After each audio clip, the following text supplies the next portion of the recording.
Naniniwala si Vice President Sara Duterte na walang mali sa kanyang pagdalaw sa loob ng bilangguan kina Senator Rodante Marcoleta, Senator Chingo Estrada at dating Congressman Mike Defensor.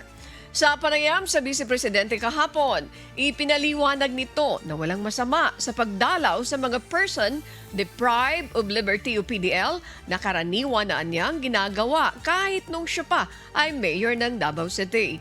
Ayon pa sa Vice Presidente, walang mali na bisitahin ang mga PDL kung ito ay kukumustahin lamang at dadalhan ng munting regalo.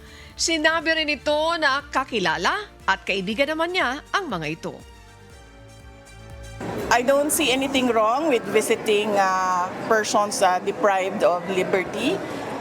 Noong ako ay mayor pa, bumibisita ako dito sa Maa City Jail. Nagdadala kami ng mga regalo at tinatanong namin sila kung ano yung mga pangangailangan nila.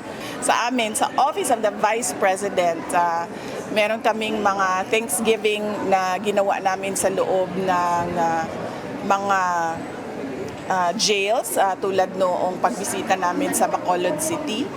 So wala ako nakikitang masama sa pagbisita sa mga tao tulad ni PRD at iba pang mga nasa loob ng detention na wala akong nakikita na masama sa pagbisita kay Arnie Teves, kay Pastor Kibuloy, as I said, President Duterte, Senator Rodante Marcoleta, Senator Jinggoy Estrada, and Mike Defensor, kasi kilala ko naman sila and I think kaibigan ko sila, hindi ko lang alam kung kaibigan nila ako.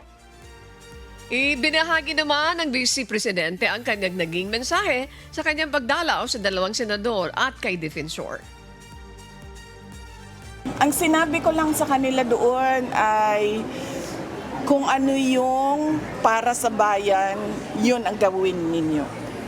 Yun ang message ko sa kanila sa loob. Sabi ko magpakatatag. Nauna nang napabalita ang pagdalaw ni VP Sara sa Quezon City Jail male dormitory noong August 4 kung saan nakapit ngayon sina Senators Marcoleta at Estrada pati na si former Congressman Defensor na pare-parehong may kinakaharap na kaso.